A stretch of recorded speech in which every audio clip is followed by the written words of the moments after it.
last night represented, and what we should do about it, and also about the shutdown, how that relates to last night. I think if you read the pollsters, the shutdown was a big factor, negative for the Republicans.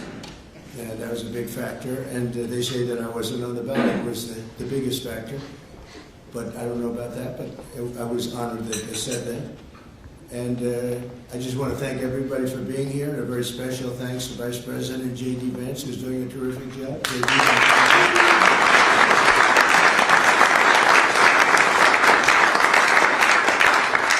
As well as the Senate leadership team that has been working very hard, working really, I will tell you, nobody's working any harder representing the American people, including Senator John Thune. John, thank you.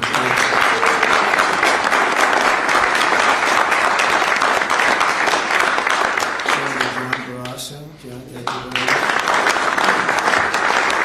Senator Tom Cotton, wherever you may be. Tom, thank you. Thank you, Tom. Thank you. So, Senator Shelley Moore Capito, who has been very Senator James Langford from one of my favorite states, 77 out of 77. 77 out of 77. Reagan was 56. That was the record. We got every one of them. Thank you, Jim. And a fantastic friend of mine and an incredible advocate during the election a year ago, Tim Scott. Thank you, Tim. So as you know, we are in the midst of a disastrous Democrat-created government shutdown, and it is Democrat-created, but I don't think they're getting really the blame that they should. That's now officially the longest shutdown in American history. The Democrat radicals in the Senate have shown zero interest in reopening the government, and I don't think they'll access it. A lot of people disagree. I've been saying for the last 30 days, we've had 4 or 5 different points. Yes, sir, they're going to get it right now. We should have it done in a day. I've heard that about 4 times. I heard it after Kings. They said I was a king. And I heard it after Kings. I heard it after a couple of other moments in time. And I said, no, I don't believe so. And now I heard it's after the election. I don't believe so. I think they will. I think they're kamikaze pilots. I just got back from Japan. I talked about the kamikaze pilots. I think these guys are kamikaze. They'll take down the country if they have to. So I don't think so. Millions of Americans are going to be without SNAP benefits. And I will say about SNAP benefits, so when I was president, we had $7 billion worth, and now they have many times that, because these benefits were given to anybody that asked. And they're up to, I hear, just many times, $47 billion. So it wasn't the purpose of SNAP. It was for people that really had problems, down and out, people that really had problems. But during Biden, they gave it to anybody that wanted it. I think it's something you have to talk about because the numbers are incredible. But countless public servants are now not being paid, and the air traffic control system is under increasing strain. We must get the government back open soon, and really immediately. We have to get it open. We have the hottest economy we've ever had, and it's affecting the stock market now a little bit. But the stock market, as of Friday, has hit many record highs during the last 9 months, many. And it will again. This is just the beginning, because with these plants that are being built right now start opening up, we've never had anything like this as a boom. There's a construction boom right now, but that's going to be bigger than that. That's going to be an economic boom as soon as they open up, and it's going to be something special. We have car companies coming in. When I was in Japan, Toyota, Mr. Toyota, I said, "What's your name?" "Toyota." I said, "Oh, you're rich." I said, "How much of the company do you own?" 92.1%. I said, "I'm glad you said the one who wants to get it." I said, "You're a rich guy." And he said, "I'm investing $10 billion in the U.S. And you know what I'm talking about, right? You introduced me, Mr. Senator. You introduced me originally when you were the ambassador to Japan. He's still good. He's still strong. But he had no interest in investing in this country. Now he's investing $10 billion as of 1 week ago in building new plants. We have auto plants coming in incredibly, but we have AI and all of them. And we can't be extorted to give $1.5 trillion to people that came into the country illegally, many from prisons, many drug dealers. A lot of people came in from mental institutions, They want to give a lot of money to the people that came in illegally. We have to get them out. We can't. No country can sustain that. That's not like an attack on our country. In no country, these are not going to be productive people. These are going to be anti-productive people. And we can all have big hearts. I have a bigger heart than anybody, but we can't let that happen. It's time for Republicans to do what they have to do, and that's terminate the filibuster. It's the only way you can do it. And if you don't terminate the filibuster, you'll be in bad shape. We won't pass any legislation. There'll be no legislation passed for 3 1/4. We have 3 1/4 years, so it's a long time. But when they can't do an extension, and John, I think they've done an extension every single time they've ever been asked forever. This is the first time they haven't done an extension. Extensions are supposed to be easy, but if they won't do an extension, they won't do any bill, even a simple bill. And we should do our own bills. We should get out. We should do our own bills. We should open up. We should start tonight with the country's open. Congratulations. Then we should pass voter ID. We should pass no mail-in voting. We should pass all the things that we want to pass, make our elections secure and safe, because California is a disaster. Many of the states are disasters. But can you imagine when they vote almost unanimously against voter ID? All we want is voter ID. You go to a grocery store, you have to give ID. You go to a gas station, you give ID. But for voting, they want no voter ID. It's only for one reason, because they cheat. We would pass that in 15 minutes.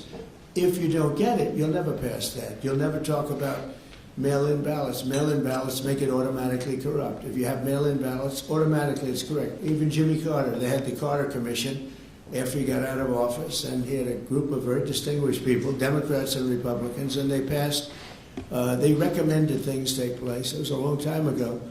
And they said about mail-in ballots, if there is mail-in ballots, there will definitely be corruption, because they pass through too many hands. I mean, you go in to vote, and they want your card. Even me, I went into Palm Beach.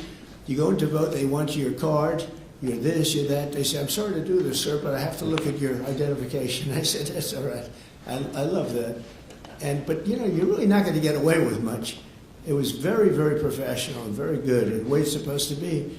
But these people don't want that. They have legislation in California where it's illegal to ask somebody for voter ID. If you ask somebody for voter ID, if you're an official and you say, I'd like to see your voter ID, they can arrest you. Okay? They can arrest you because they want to cheat, and they get away with it. And the Republicans let them get away with it, and we won't do that if we have the filibuster. So we're going to talk about that a little bit, and we're going to see if we can sway, because I know we have a lot of, not a lot, I'd say half feel this way, maybe a little bit less than half. And it's time to have a really good talk. If I thought that they weren't going to pass the filibuster, I wouldn't even bring it up. They're going to pass it within the first hour. And if they take power, and it's more likely that they take power if we don't do it, because we're not going to be passing any legislation. They're not going to approve anything. We're going to go 3 1/4 years. There won't be one bill that we're going to pass. Because the easiest thing to pass is exactly right now what they won't pass. And they'll do that, and they'll wreak havoc. But let's assume they get it. They're doing it anyway, so it wouldn't matter. They're doing it anyway. And, I have a case where I have great U.S. attorneys that can't be approved because of the blue slips. The blue slips, I think you should terminate blue slips, too. It's a mental termination because it's really a custom. But if you have a Democrat senator or two is bad, but it doesn't make any difference. If you have one senator who writes a negative letter on some great U.S. attorney, we had it in Manhattan, Southern District. Jay Clayton, one of the most respected lawyers in the whole country, by far, one of the most respected, and couldn't get approved. The courts approved him. The courts couldn't believe it. They did it like instantly. He went to the best schools, got the best marks, top of his class, everything was perfect. I mean, he was lived the perfect life. Went to Sullivan and Cromwell, almost immediately became the head of Sullivan and Cromwell, the most prestigious law firm, I would say, in the country, just about. Whether it's Sullivan or 2 or 3 I could name, but Sullivan, I would say, really, maybe number 1. He was the head of Sullivan and Cromwell for like 20 years. He went to the SEC, was flawless. He did it for me. He was the SEC chairman. He was flawless. Then he went to Apollo, where he was the chairman of Apollo, and was flawless. Everything went good. The stock went through the roof and everything. I asked him to go to the Southern District, and he said, I'll do what you'd like to do, sir. He's a very high-quality person. But he couldn't get approval from Schumer. Schumer didn't approve them. The best student, the best schools, everything is like flawless. And the courts actually said, you're not approving Jay Clayton, right, Lindsay? You heard this. The courts actually interceded, and they approved. But that's an unusual guy. We have other people that are really good, but people don't know how to do it. Top students, top colleges, and they're U.S. attorneys, and they won't be approved. They're not going to be approved. We have one in Los Angeles who's phenomenal. No, the senators, the Democrats are, again, they're kamikazes. The Democrats are not going to approve them. Blue slips are a disaster. So the only people I can get approved are Democrats. I was told that by the Democrats. We'll only approve Democrats. I said, really? Is that right? Not going to work that way. Not going to work that way with me. But the blue slips are a total disaster. I have 10 people right now that are doing a phenomenal job, and they will be out of office pretty soon. They've got another 2-3 weeks, a couple of them, and then they're going to have to leave.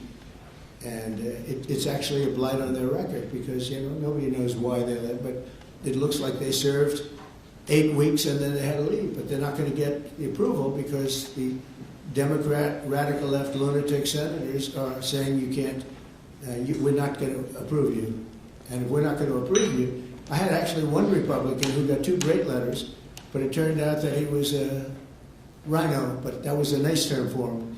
Now, he got 2 letters of approval, and when I said 2 Democrats approved him, I had to fire him because I figured if 2 Democrats approved him, they wrote the most beautiful letters. I found out, man, this is strange, and he was no good. I fired him. He was really not much of a Republican. The recommendation of that one wasn't such a good recommendation. Someday I'll tell you who recommended it, but it wasn't exactly the best. But when I saw when I saw the 2 senators from Virginia gave him glowing marks, Tim, I said, let me see this. I read the most beautiful letters I've ever seen. I said, I called him up. I said, sorry, you're fired. Get the hell out of here. And but it's a horrible thing. Blue slips is a horrible thing because I have the right to pick judges and I have the right to pick U.S. attorneys, and this takes away the right from me. And I think we're going to go to court on it, and we'll see what happens in court. But it gives the president, it takes away the right of the president to pick people to serve on the court and to serve as U.S. attorneys, which is very important. But the biggest thing is the filibuster. We have to get the country going.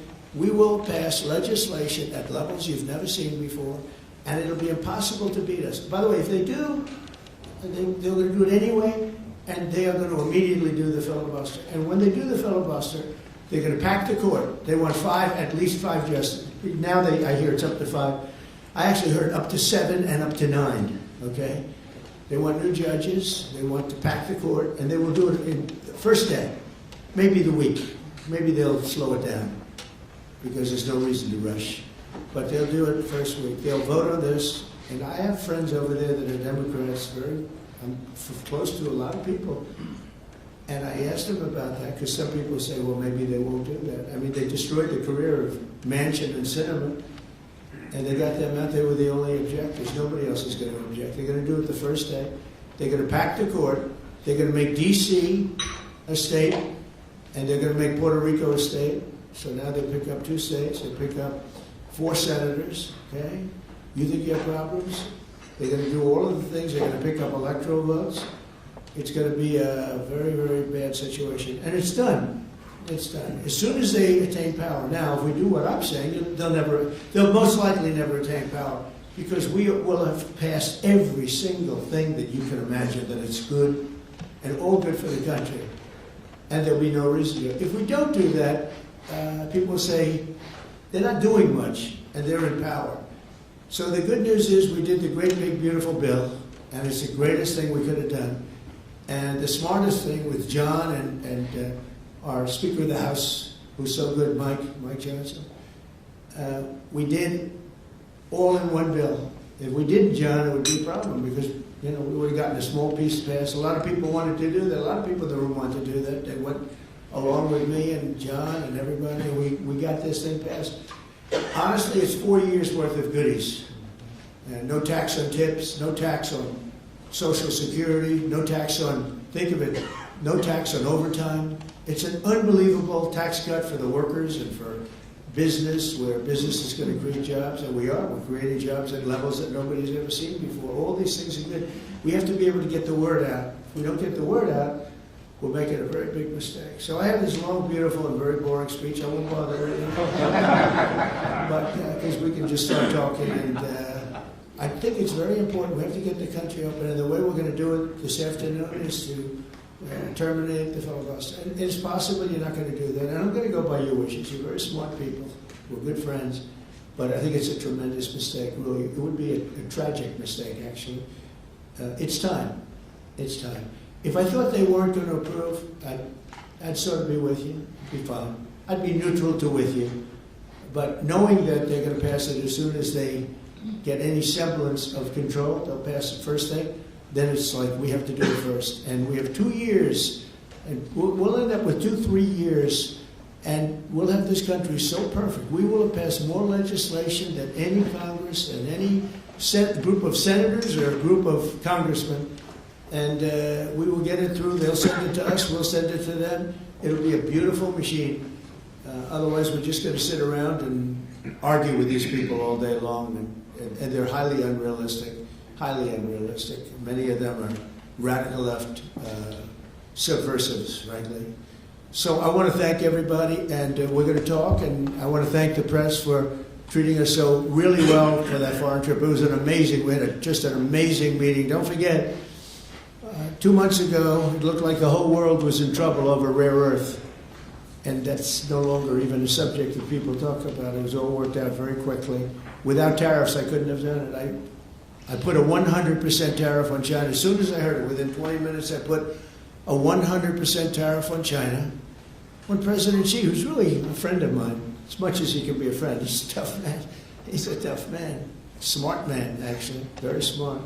The press doesn't like it when I call him very smart. You know, they think I'm not supposed to call him smart. But at least 1.4 billion people, without question. In fact, during the meeting, we were there. A couple of you were there, and some of you saw it. So he's here, and he's got about 6 people on each side, and every one of those people was standing like this. They were at attention. And I made a comment to one of them, and I got no response. I said, "Are you going to answer me?" I got no response. And President Xi didn't let him have any. So if there's any question, I said, I want my cabinet to behave like that. I'm demanding that I want them sitting up like that, Tim, just nice and straight. I've never seen a posture like that. I've never seen men so scared in their lives. They have the equivalent of a vice president. He was, I said, "Are you going to answer my question?" And he's like, he doesn't move. I said, "What's wrong with this guy?" "Oh, I will answer all questions." Why don't you behave like that? JD doesn't behave like that. JD butts into conversation. I want to have that for at least a couple of days, okay, JD? We'll keep you long term, but a couple of days of that would be very, very good. Okay, I want to thank you, and we'll talk a little bit. And I see they set me up with a podium. I thought I'd just be sitting, but it's probably easier. I want to thank you all very much. Thank you to the press, and you can go, and we'll speak to you later. Thank you. I'm going to Miami to make a speech today at a big group, and we have a nice big crowd, and we'll see you there. A lot of you are traveling down with me. Thank you very much. Mr. President, you sound very frustrated by last night's elections. What are the takeaways for people in this room? Thank you, press. What happens if they don't eliminate the press? Keep moving. Thank you, press. Please, Rod. Thank you. Keep moving. Thank you. Thank you. You guys are moving.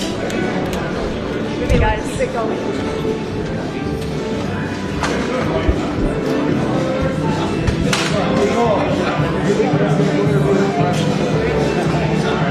Intermission. Yeah.